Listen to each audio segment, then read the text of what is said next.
you get into high school, there are a lot of elective classes you can pick from, like woodwork, marketing, sewing, things like that. And in grades 9 and 10, one of the electives I chose was cooking class. But the class I got in grade 10 was a little goofy, to say the least. Because like in any class in school, we were all learning. But our teacher still expected us not to make mistakes, or at the very least, not nearly as many mistakes as we were. But some of the recipes she chose were difficult to complete. Not because the individual steps were too hard, but because they would take longer than the class time we were given. And sometimes that meant we would have to keep going into another class's block. In foods class, you're not always cooking. There are plenty of days where you're learning about techniques and watching demos, but even still, when our class went over, the teacher would just make the next class sit in the hallway, which got a little awkward. And there were plenty of small mistakes we would make aside from that too.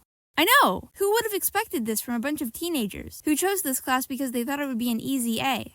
So we would forget our hair tie, not bring our apron, use a plastic cutting board for veggies without a tea towel under it, or put a wooden cutting board in the sink. And with all these little mistakes accumulating, our teacher was getting increasingly frustrated with us. So one day it got to the point where we all came into class and she just ignored us. She wouldn't speak to us or even look at us, and she just kept doing the laundry. We were all trying to talk to her and convince her to tell us what we did to make her so mad. So probably 30 to 45 minutes of her giving us the silent treatment later, she sat down and said, "Okay, what do you have to say to me?" And we explained that we were sorry we upset her, but we didn't know what we did wrong. And she said it was that she expected us to pay better attention and not make so many mistakes. And somehow we managed to convince her that the solution to this was her letting us work with our friends instead of her selecting random groups for us. How we convinced her of that is beyond me, but I digress. And to the shock of no one, that really didn't help the situation. But this teacher could also be really nice sometimes, which was definitely confusing because sometimes she would stay with me after class to help me with my assignment or smile and wave at me in the hallways. But other times she would be upset at me for coming in the mornings to bring my ingredients to the fridge.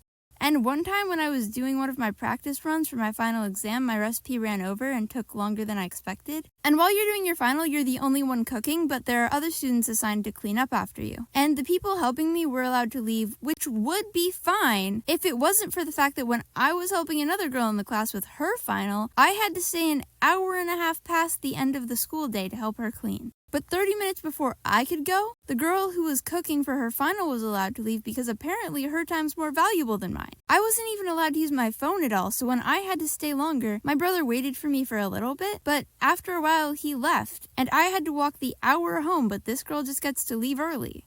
Needless to say, I was pretty upset about that. I think the main problem with this class was that the people taking foods class expected it to be easy, and while sure it doesn't hold a candle to Science 12, it still requires effort. But there are certain classes that draw in students that aren't very motivated towards school.